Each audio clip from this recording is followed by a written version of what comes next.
hoping that this can be interactive in some way. And I wonder if the best place to do it is in the text box that you are using in the Google Plus page. Okay, Valerio, okay, now I can see and hear you. So I am getting some of your messages, just not in the places that I expected to, so I do apologise about that. It's obviously confused me ever so slightly. Francesca, I can see you now. Fantastic. Try to listen, but I think some may have given up.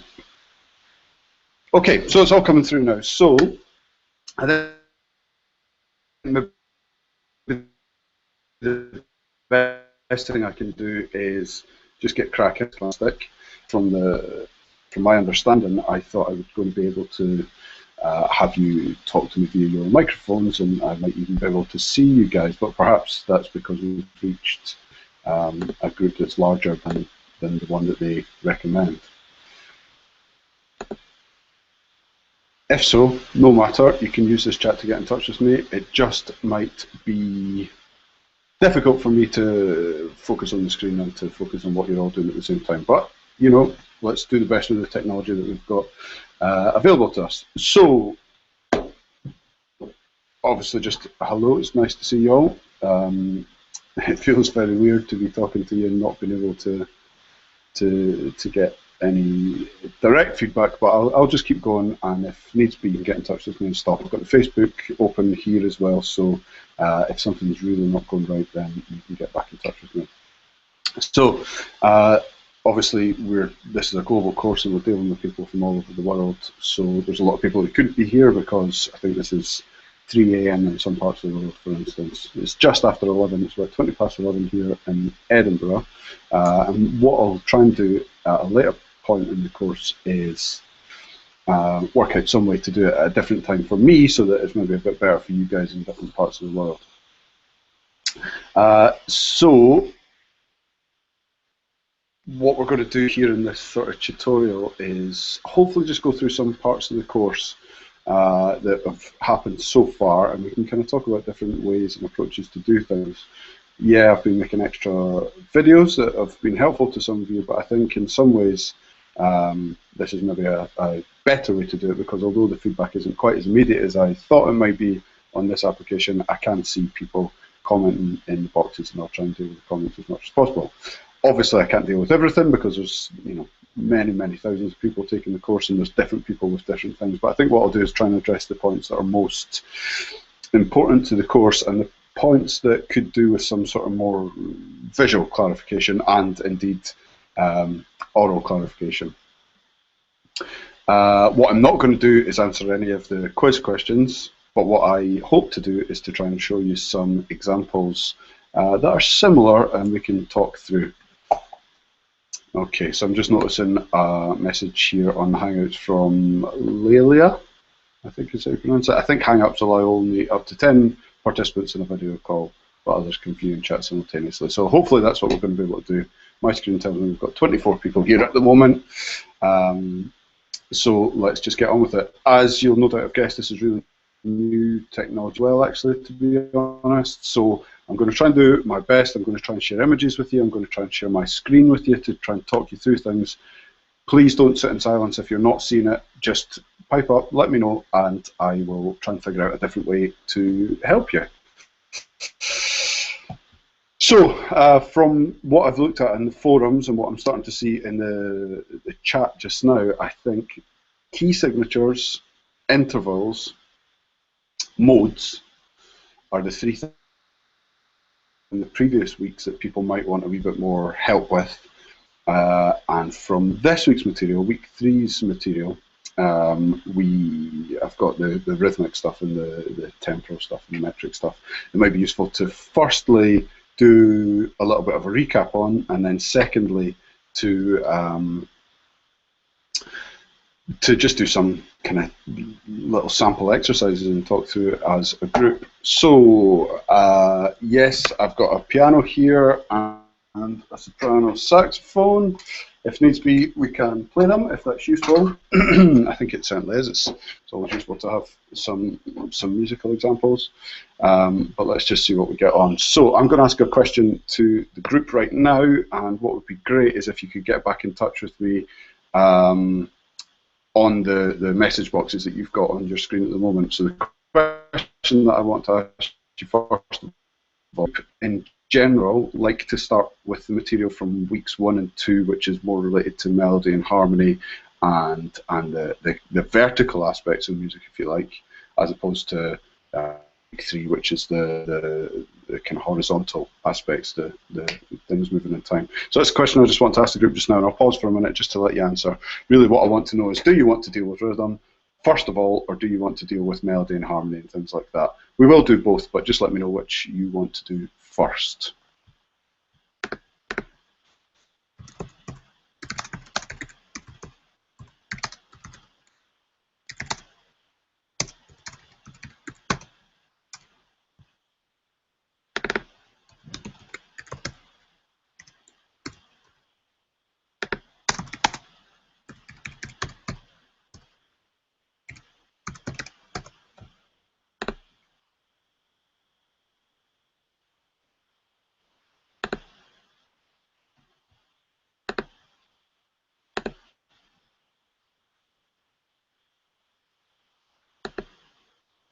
Okay, there's maybe a little delay on the line, so I'm not really getting much. What I'm going to do is look back through the...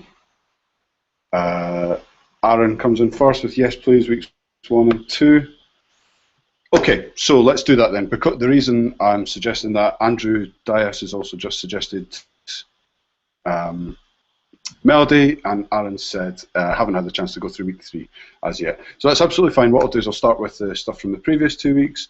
We'll get involved with that, and then we'll move on to the rhythm stuff. If people want to kind of ask questions as we go, please do, but just bear in mind that it's slightly difficult for me to keep an eye on both things at once. So if I'm not kind of on top of things, then just shout.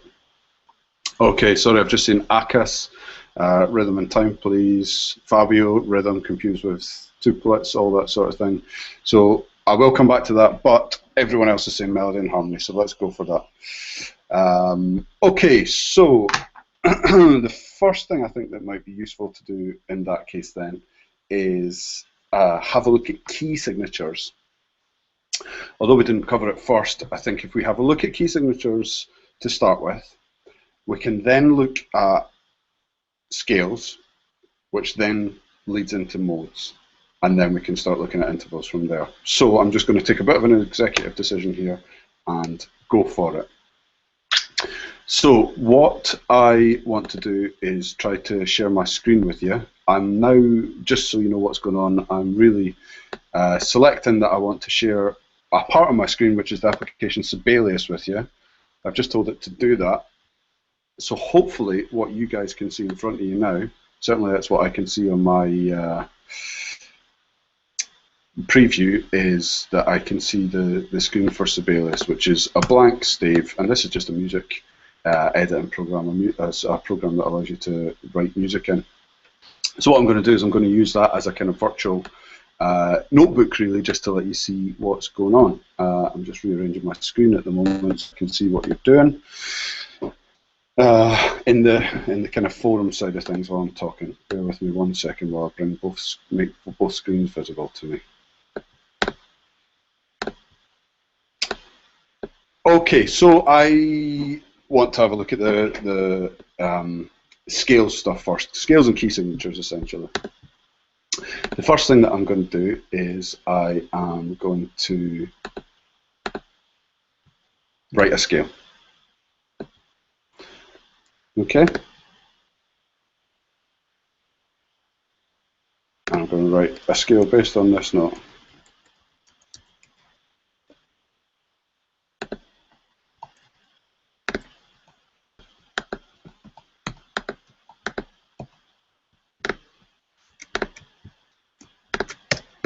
Okay, I'll make that a bit wider so you can see it.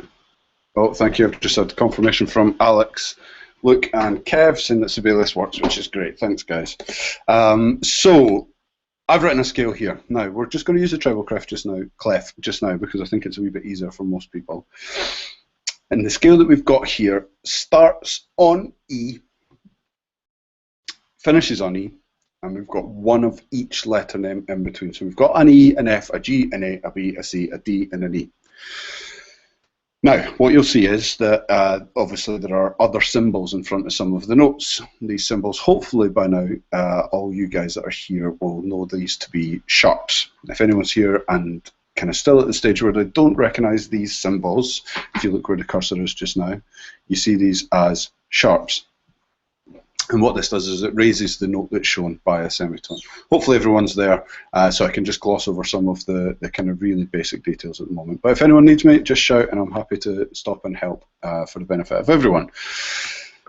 So what we've got is E to F sharp, which is a tone, F sharp to G sharp, which is a tone, G sharp to A, which is a semitone, A to B, which is a tone, B to C sharp, which is a tone, C sharp to D sharp, which is a tone, D sharp to E, which is a semitone. So hopefully by now we are all able to look at a scale, work out the pattern of tones and semitones.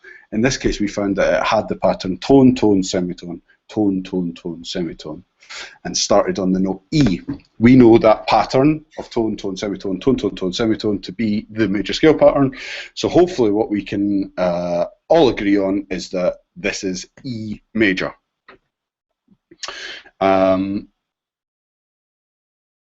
Obviously, the feedback that I'm getting is not in real time, so I'm just going to plow on, and what I'll do is I'll double back if there are any kind of more direct points of feedback that people want to address.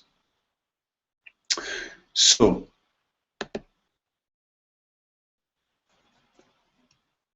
you can maybe hear that too. So we've got E, F sharp, G sharp, A, B, C sharp, D sharp, E. Now this is a bit ugly on the page. There's lots more information than there needs to be because of these additional symbols. So what we did when we were talking about key signatures is we said if you just signal all the notes that are going to be either sharpened or flattened all the time, if you signal these up front, right at the very start of the piece of music and at the start of the lines, then you'll be able to you'll be able to avoid having to put in sharps in front of every note that's consistently going to need it. And that makes it look much better. But it also tells us right away that actually what we've got is a key signature that represents a key. In fact, a key signature that represents two keys. But I think primarily most people would think this is a key signature that represents a major key and its relative minor. And I think if we think about it that way, that's a useful way to go about it, because in many ways, a lot of the theories and a lot of the harmony that we've got is derived from the major scale. So if I was given advice, which is obviously the purpose of this, what I would be saying is think about this as the key signature of E major, but it also represents C sharp minor. We can talk more about the relationships between the two later. Okay, so that's a key signature, and what it's doing is it's just telling us about all the sharps in this case, or it could be all the flats. In fact, what I can do with this same arrangement of notes is I can give it the key signature for E flat major.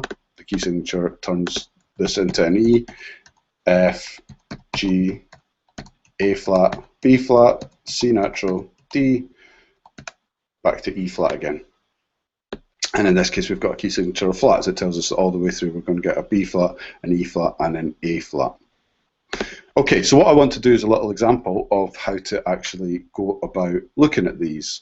And what I'm going to do is just jump back over to the actual call screen. Oh, that's good. I see now we've got 32 viewers. And as I've jumped back over to here, I've just seen a question from Aaron. Is there a logic way why we write the F sharp in the key signature on this top line and not on the first place? Is there a convention to remember this? Yes, by looking at it. Things change in different clefs, but generally speaking, this makes it easier to remember, and it keeps the information in a kind of easy way to see, and you start to recognise the shapes. I mean, historically there might have been a more specific reason for doing it, but I think everything's just been designed really to let folk get the most information in the easiest way, generally speaking. So what I want to do is go to musictheory.net, and I wonder if people are able to see in the video screen that there's something called a showcase.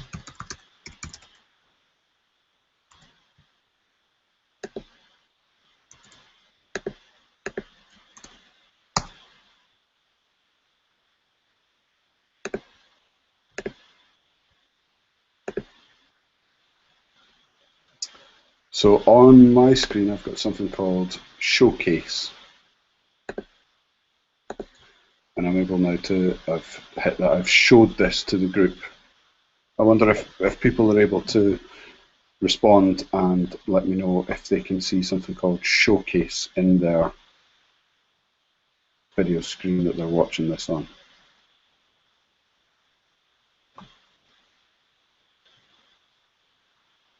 I'm just pausing for a minute to let you know. As I'm pausing, I'm looking at the comments and I see that Kay Heath has asked, so key signatures represents a major and relative minor. Would it help to explain simply how each major is linked with its relative minor? Yep, thanks a lot for that, Kay Heath. I'll get onto that in a wee minute. Yeah, that's a really good question. Some of that information is in the videos, but I am more than happy to spend a wee bit of time recapping that just now. I think I now realise why there's a delay, actually. If people are just watching this streaming on the Google Plus page, Christy Wagner, nope, no showcases, just the video feed from Alex Dunn. Nope, can't see any showcase. Okay, well, let me try and do it in a different way. Thanks, guys. Thank you very much for letting me know. I think it's because you're all watching the stream rather than being involved in the Hangout. You've not joined in the actual Hangout, you're just watching the video feed of this. If anyone wanted to jump on to the actual Hangout itself, I think you might have a button that says join conversation or get involved or something like that. If you wanted to do that, then that's absolutely fine too, and you'll see more of the multimedia information that's happening in the Hangout. But I think, given that you're all seeing this at the moment, what I'm going to do is jump straight to Music Theory Net as a screen share for you. I think that might be the best way to do this.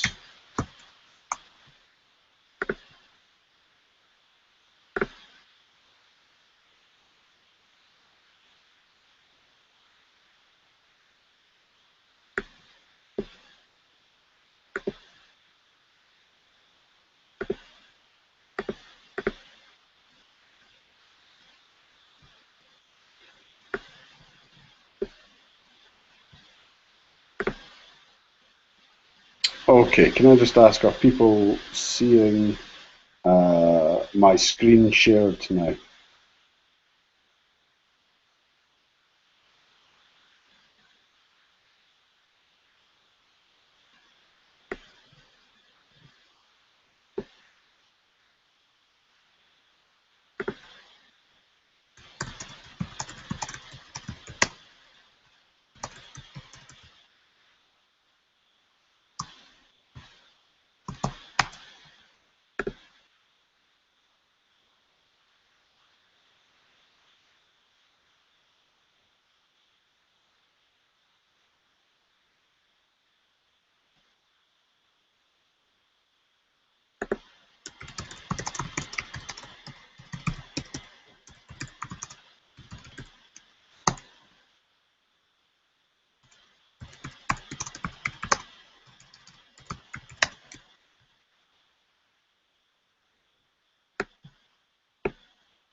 Okay, I'm now seeing the feedback from everyone. Thank you very much. That is wonderful.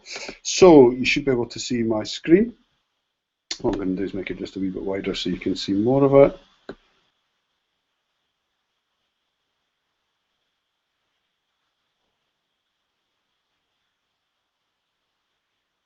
Okay, so what I'm going to do is this. Some of you might recognise this already from the wee extra video I did, and I know a lot of you have been on this site as well, actually. But this is musictheory.net, and it's the exercises for key signatures. I'm just going to refresh that so we can start the exercise again. Ask for a new question. So what I'm going to do is I'm just going to talk through how I'm doing it, and I've got one eye on the comments as well.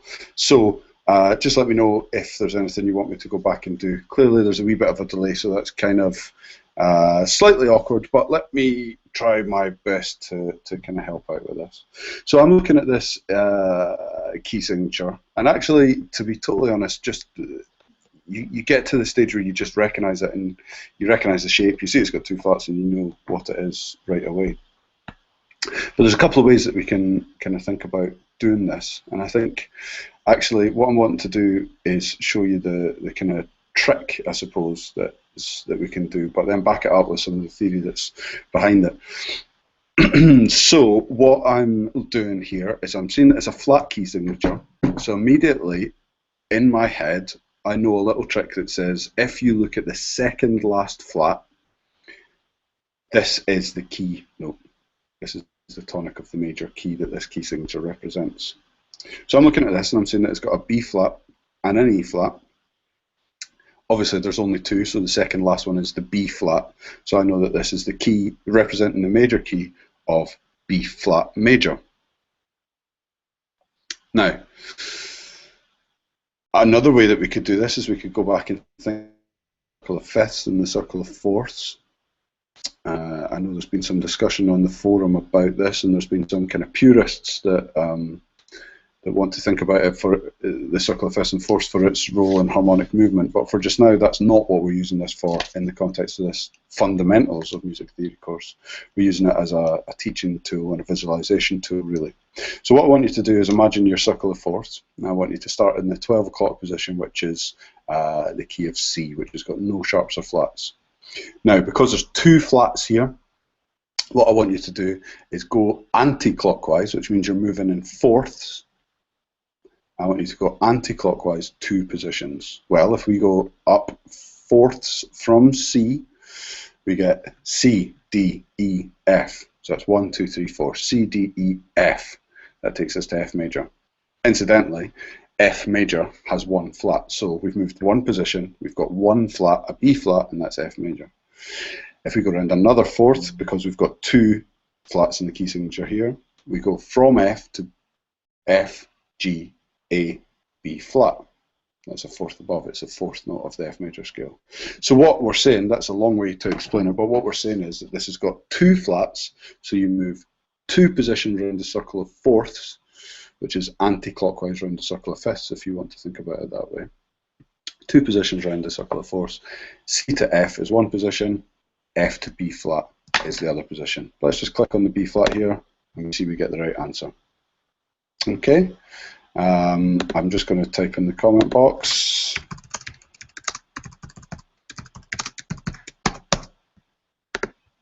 Just asking if you guys are following okay. This will be a nice little clock for the delay for us. We'll be able to see what's going on. Now I'm just going to plow on. I'm going to do another one because I think that the best way to do this is to just kind of keep going and then go back if we need to fix anything in the comments. So I'm going to go through this one much quicker, okay? So the little trick that we've got when we're looking at sharps is if we look at the last sharp, we can say that this is the leading note of the major scale that this key represents. And what we mean by that is the 7th degree. Okay, so we look at this and we see that that is a D sharp. D sharp is the 7th degree of E major. So remember, the leading note is always a semitone below the tonic. So I'm looking at that and I'm thinking D sharp, up a semitone from D sharp, that gives me E. This is the key signature for E major. Let's look at the other way. Look at the circle of fifths. We're going to start at C, the 12 o'clock position again, and because there's 4 sharps, we're going to move 4 positions round. Okay, so C up a fifth takes us C, D, E, F, G. 1, 2, 3, 4, 5, C to G. C, D, E, F, G, A, B, C, D is the next one. D, E, F, G, A is the next one. A, B, C, D, E is the next one. So that takes us on to E major. Again, we've moved 4 positions round because there's 4 sharps, and 4 movements of a fifth away from C takes us to E, and that's why we get this key signature here. Excellent. Okay, so I'm looking at the comments now. There is clearly about a 40-second delay or something going on, which is absolutely fine. But what I'm seeing is that people are getting the hang of this, people are fine with this, and we can move on. If anyone isn't, then I say, by all means, I'm really happy to help out. If you want to email me, if you want to get in touch with me on the forums, whatever you want to do, just give me a shout. And if you're really struggling with this stuff, I'd be more than happy to help. It is not necessarily easy, but it is fundamental to understand it. You know where I am. You can just get in touch with me if I can help. I'm just putting a quick comment into the comment box just by way of dealing with the delay.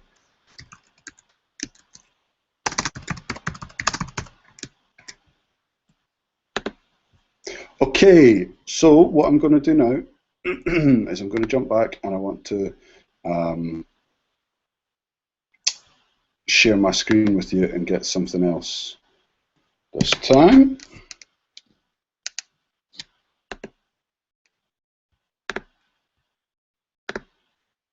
Okay, so I want to go back to Sibelius here.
Okay guys, I'm getting the messages now saying that you can see Sibelius. Don't worry, yes, this is going up on YouTube, but I'll edit out all these gaps if I get a chance. Sibelius is coming through fine, thanks for letting me know guys. Okay, so what I want to do now is I want to look at the question that was raised earlier. I think it was Kay Heath raised a question about how to work out the relative minor. So let's just use this one that's up on screen. We're at the stage where we can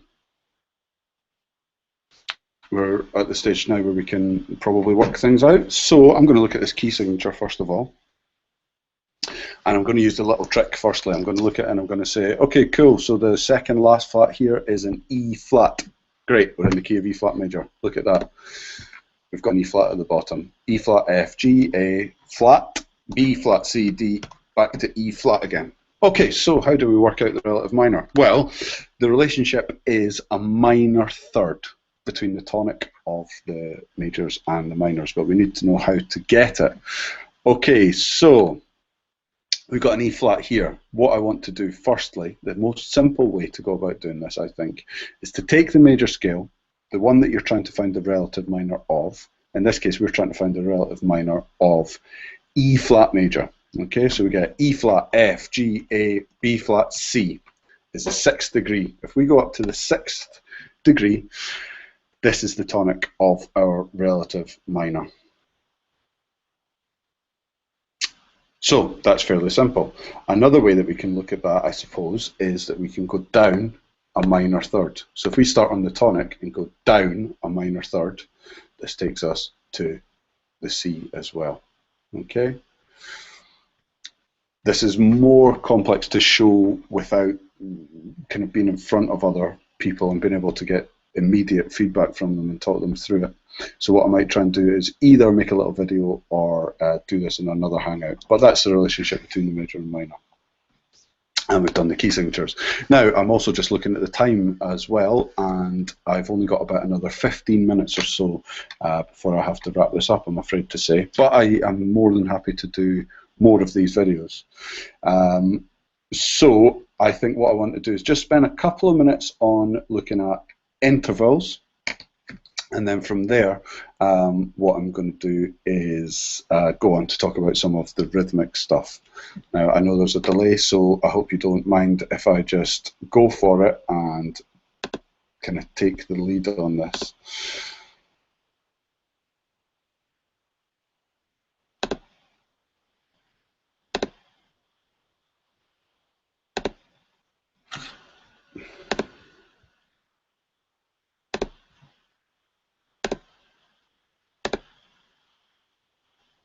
Okay guys, so I'm going to now do a screen share of this.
Okay guys, great. I'm now seeing the responses coming through saying that we can see the interval app on the screen. So I'm just going to flick over to that, and what I'm going to do is kind of talk you through some of the ways that we might do that. I think I've answered this question, so we'll try and get a new one. Okay, so this is just randomly generating intervals for me. So this one that we're looking at here is a bit ugly actually, but it doesn't matter. We can use all the tricks that we've got available to us. So I hope you don't mind following this one. So just to talk through what we've got going on here, we have got D sharp and an F sharp. Now, a lot of people in the forums have said, okay, so why are you disregarding the key signature? Well, I would look at this key signature, but I'm looking at it and I'm seeing it's got a B flat, and it doesn't affect either of these notes. And actually, when we're working out the notes, what we're really trying to do is work it out from the bottom one to the top one anyway. So it makes most sense to situate ourselves in the key signature of the lowest note for most intervals. However, when we look at this one, we've got a D sharp and an F sharp. So as we've talked about fairly extensively in the forums, there's not really a key of D sharp major, and certainly not one that we can think about easily. So what I'd say is look at them, and you've got a D sharp at the bottom, an F sharp at the top. If we just take the sharps off of both of these, the interval itself is still exactly the same. Yeah, we've got a D to an F. Now that gap's still the same, a D sharp to an F sharp, that gap's still the same, it's just starting on a higher interval. So what I would say in this case, the way I would go about doing it personally, and the way certainly I would teach people of all ages and abilities, is I would say just cancel out both the sharps and work out what a D to an F is, and that's much, much easier. So if we're agreed that we're going to do that, I'll say, okay, let's get rid of both the sharps here, so we're just going to work out a D to an F. Because what we're doing to both, what I should say is we are doing the same thing to both notes, so we're not changing the interval. It's like when you used to do equations at school when you were in maths class. What you do to one side, you have to do to the other. It's the same sort of idea. So looking at a D up to an F, we know it's a D, E, F, 1, 2, 3. Okay, so it's a third. Now we need to know which type of third it is. So if we are saying now that we're looking at a D at the bottom, what I would say is imagine you're in the key of D major. In D major, we would have an F sharp because D major has a key signature of F sharp and C sharp. So we should have an F sharp, but in this case where we're imagining neither of these sharps to be present, we don't have an F sharp, we've got a semitone lower. And what that means is that that gap has been made smaller. The space between the two notes has been made smaller. The notes have been brought together more. So what that does is it makes a major interval a semitone smaller. When you make a major interval a semitone smaller, we get a minor interval. So we know this is a third. We now know it's a minor third. I'm going to click on minor third, and we get the answer.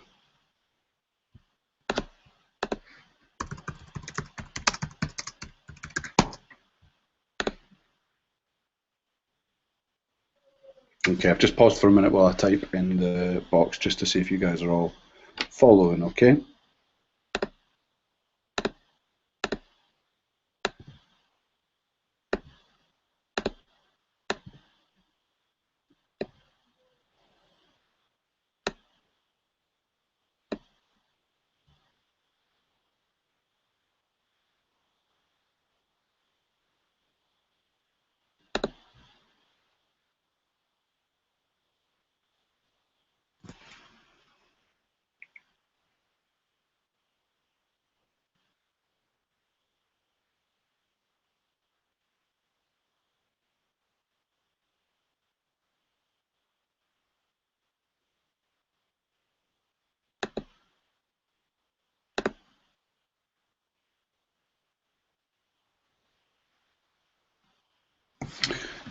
Just for the record, that last question that we just looked at, I've skipped that because what I don't want to do is get too worried about things like double sharps and double flats at the moment.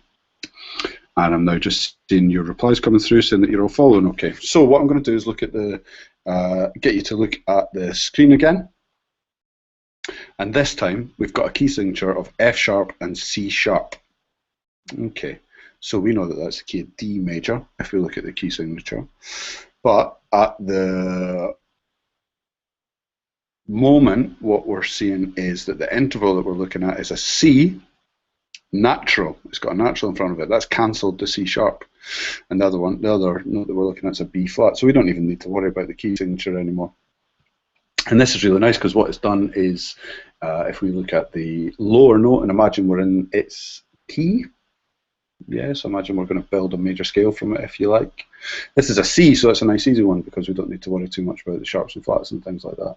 So what we've got here is a C going up to a B flat. So let's count it numerically first of all. C, D, E, F, G, A, B. That's a seventh, so we know it's a type of seventh. Now, if we were in the key of C, what we would expect to find is a B natural because we know that C doesn't have any sharps or flats in it. So if this was a B natural, then we would get a major seventh. However, it's a B flat. So again, this is a major interval that's been made smaller. The gap's been made smaller, if you like, because that upper note's been squished down a wee bit. It's been reduced. It's been lowered by a semitone, which reduces the gap by a semitone. So what that means is we've got a major interval that's been made smaller by a semitone. So this gives us a minor interval, and this is a minor 7. So again, I'm going to click on minor 7 here, and that gives us our answer. Okay, this is an interesting one. I'm going to run through this one really quickly, and then I'm going to leave it there because I really do need to get on to the rhythm side of things, although I worry that that might be something we'll have to do another day. Okay, so we've got an E to an E. Okay, so first of all, we know that that is E to E. If it's two notes the same, it's an octave. Okay, so that is an octave. We don't even need to worry about the key signature side of things here because we know if we're going from an E to an E, they should both be E naturals if we're going to be talking about a perfect octave. Now, the upper note here has been raised. So what I'm going to say here is that this is a perfect octave. The upper note's been raised, which serves to widen the gap. That makes the gap a bit bigger, actually. So what we're getting here in this case is a perfect interval that has been made larger by a semitone. So without even worrying about what the key signature is, we're going to say that that is an augmented octave.